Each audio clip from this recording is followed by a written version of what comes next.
ಕನ್ನಡದ ನಂಬರ್ 1 ದಿನಪತ್ರಿಕೆ ವಿಜಯವಾಣಿಯಲ್ಲಿ ಪ್ರಕಟವಾಗಿರುವ ಈ ದಿನದ ಮಹತ್ವದ ಸುದ್ದಿಗಳನ್ನೊಮ್ಮೆ ನೋಡಿ ಬರೋಣ.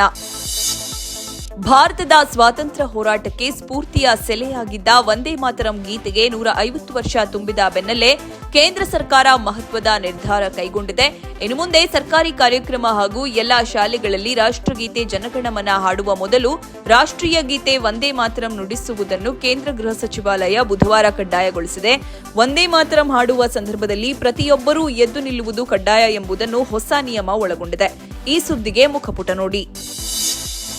ಭಾರತ ಮತ್ತು ಅಮೆರಿಕ ನಡುವಿನ ಮಧ್ಯಂತರ ವ್ಯಾಪಾರ ಒಪ್ಪಂದದಲ್ಲಿ ಮಹತ್ವದ ಪರಿಷ್ಕರಣೆ ಏರ್ಪಟ್ಟಿದೆ.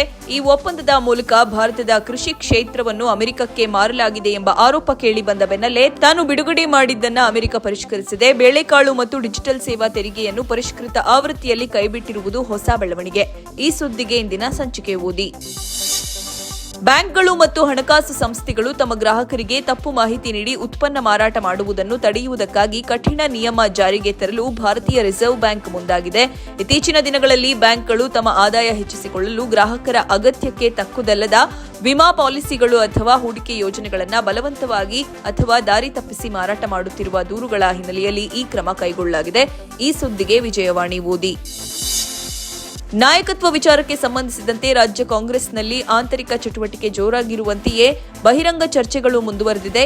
ಅಧಿಕಾರ ಹಂಚಿಕೆ ಒಪ್ಪಂದದ ಮಾತನ್ನು ಗಟ್ಟಿಗೊಳಿಸುತ್ತಿರುವ ಡಿಕೆ ಸಹೋದರರು ತಮ್ಮ ಪ್ರಯತ್ನದ ಹಾದಿಯಲ್ಲಿ ಗೇರ್ ಬದಲಾಯಿಸುವ ಸುಳಿವು ನೀಡಿದ್ದಾರೆ. ಇದೇ ಹೊತ್ತಲ್ಲಿ ದೆಹಲಿಯಲ್ಲಿ ಬೀಡು ಬಿಟ್ಟಿರುವ ಡಿಸಿಎಂ ಡಿಕೆ ಶಿವಕುಮಾರ್ ಮತ್ತು ಡಿಕೆ ಸುರೇಶ್ ಬುಧವಾರ ಎಐಸಿಸಿ ಅಧ್ಯಕ್ಷ ಮಲ್ಲಿಕಾರ್ಜುನ ಖರ್ಗೆ ಮನೆಯಲ್ಲಿ ಮಗದೊಮ್ಮೆ ತಮ್ಮ ಹಕ್ಕೊತ್ತಾಯ ಮಂಡಿಸಿದ್ದಾರೆ. ಈ ಬೆಳವಣಿಗೆಗಳಿಗೆ ಮುಖಪುಟ ಓದಿ. ರಾಜ್ಯ ಪಠ್ಯಕ್ರಮ ಶಾಲೆಗಳಲ್ಲಿ 1ನೇ ತರಗತಿ ಪ್ರವೇಶಾತಿ ವಯೋಮಿತಿ ವಿಚಾರವಾಗಿ 4 ವರ್ಷಗಳಿಂದ ನಡೆಯುತ್ತಿದ್ದ ಹಗ್ಗ ಜಗ್ಗಾಟಕ್ಕೆ ಈ ಬಾರಿ ತೆರೆ ಬೀಳಲಿದೆ. 2026-27ನೇ ಸಾಲಿನಲ್ಲಿ 1ನೇ ತರಗತಿ ವ್ಯಾಸಂಗಕ್ಕೆ ದಾಖಲಾಗುವ ಮಗುವಿಗೆ ಜೂನ್ 1ನೇ ತಾರೀಖಿಗೆ ಅನ್ವಯವಾಗುವಂತೆ 6 ವರ್ಷ ಪೂರೈಸಿರಬೇಕು ಎಂದು ಶಿಕ್ಷಣ ಇಲಾಖೆ ಸ್ಪಷ್ಟಪಡಿಸಿದೆ. ವಯೋಮಿತಿ ವಿಚಾರವನ್ನು ಹಿಂದಿನ ವರ್ಷವೇ ಇಲಾಖೆಯು ಸ್ಪಷ್ಟಪಡಿಸಿದ್ದ ಕಾರಣ ಪಾಲಕರು ಈ ವರ್ಷ ಯಾವುದೇ ಸಬೂಬು ಹೇಳುವಂತಿಲ್ಲ. ಈ ಸುದ್ದಿಗೆ ಸಮಸ್ತ ಕರ್ನಾಟಕ ಪುಟ ನೋಡಿ.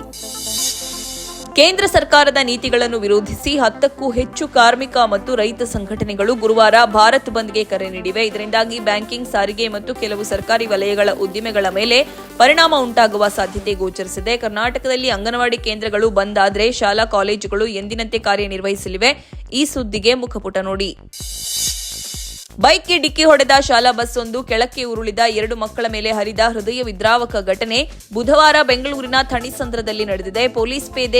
ಪೊಲೀಸ್ ಪೇದೆ ನಾಗನಗೌಡ ಎಂಬುವವರು ತನ್ನ ಮಗಳು 2 ವರ್ಷದ ಹರ್ಷ ಹಾಗೂ ಅಣ್ಣನ ಮಗಳು 4 ವರ್ಷದ ಬಾನುಳನ್ನ ಬೈಕ್ನಲ್ಲಿ ಕೂರಿಸಿಕೊಂಡು ಹೋಗುವಾಗ ಬಸ್ ಡಿಕ್ಕಿ ಹೊಡೆದಿದೆ. 2 ಮಕ್ಕಳು ಸ್ಥಳದಲ್ಲೇ ಮೃತಪಟ್ಟಿವೆ. ಈ ಸುದ್ದಿಗೆ ಇಂದಿನ ಸಂಚಿಕೆ ಓದಿ.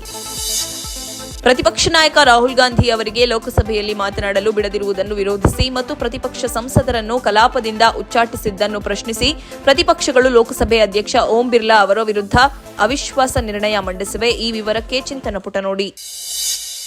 ಕೃತಕ ಬುದ್ಧಿಮತ್ತೆ ಕ್ಷೇತ್ರದಲ್ಲಿ ಅಗ್ರಸ್ಥಾನ ಪಡೆಯಲು ಗೂಗಲ್ ಮಾತೃ ಸಂಸ್ಥೆ ಆಲ್ಫಾಬೆಟ್ ಶತಮಾನದ ಅವಧಿಯ ಸಾಲದ ಬಾಂಡ್ಗಳನ್ನು ವಿತರಿಸಲು ಮುಂದಾಗಿದೆ. 2126ರಲ್ಲಿ ಮರುಪಾವತಿ ಮಾಡಬೇಕಾದ ಈ ಅಪರೂಪದ ಬಾಂಡ್ಗಳ ಮೂಲಕ ಅಂದಾಜು $20 ಬಿಲಿಯನ್ ಸಂಗ್ರಹಿಸುವ ಗುರಿ ಹೊಂದಿದೆ. ಈ ಸುದ್ದಿಗೆ ಮನಿ ಮಾತು ನೋಡಿ.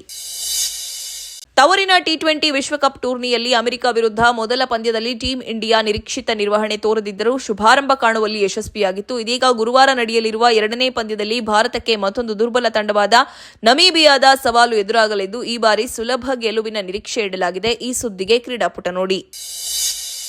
ಬಹುಭಾಷಾ ತಾರೆ ಶ್ರೀಲೀಲಾ ಹಿಂದಿ, ತೆಲುಗು, ತಮಿಳು ಚಿತ್ರಗಳಲ್ಲಿ ಬ್ಯುಸಿಯಾಗಿದ್ದಾರೆ. ಕಳೆದ ವರ್ಷ ನಟಿಯ 3 ಸಿನಿಮಾಗಳು ರಿಲೀಸ್ ಆಗಿದ್ದರೆ ಈ ವರ್ಷ ತಮಿಳಿನ ಪರಾಶಕ್ತಿ ಮೂಲಕ ಖಾತೆ ತೆರೆದಿದ್ದಾರೆ. ಈ ವರ್ಷ ಅವರ 2-3 ಸಿನಿಮಾಗಳು ಬಿಡುಗಡೆಯಾಗಲಿವೆ. ನಟನೆಯ ಒತ್ತಡದ ನಡುವೆಯೂ ಶ್ರೀಲೀಲಾ ವೃತ್ತಿ ಜೀವನದಲ್ಲಿ ಹೊಸ ಮೈಲಿಗಲ್ಲು ಸಾಧಿಸಿದ್ದು ಎಂಬಿಬಿಎಸ್ ಪದವಿ ಗಳಿಸಿದ್ದಾರೆ. ಎಂಬಿಬಿಎಸ್ ಓದುತ್ತಿದ್ದೇನೆ ಎಂದು 2020ರಲ್ಲಿ ನಟಿ ಹೇಳಿಕೊಂಡಿದ್ರು. ಇದೀಗ ಸಿನಿಮಾ ಕರಿಯರ್ನ ನಡುವೆಯೂ ಅವರು ಮುಂಬೈ ಡಿವೈ ಪಾಟೀಲ್ ವಿವಿಯಲ್ಲಿ ವೈದ್ಯಕೀಯ ಪದವಿ ಪೂರ್ಣಗೊಳಿಸಿದ್ದಾರೆ. ಈ ಸುದ್ದಿಗೆ ಉಲ್ಲಾಸ. ನಮಸ್ತೆ ಬೆಂಗಳೂರು ನೋಡಿ. ಇವಿಷ್ಟೇ ಅಲ್ಲ, ಮುಂಜಾನೆ ಮಾತು, ಅಂತರಂಗ, ಭವಿಷ್ಯ, ಮನೋವಿಕಾಸದ ಕಾಲಂಗಳು, ಕ್ರೀಡೆ, ಸಿನಿಮಾ, ದೇಶ ವಿದೇಶಗಳ ಭರಪೂರ ಸುದ್ದಿಗಳ ವಿಶೇಷಗಳಿಗಾಗಿ ವಿಜಯವಾಣಿ ಓದಿ. ನೋ ಉತ್ಪ್ರೇಕ್ಷೆ, ನೋ ಊಹಾಪೋಹ.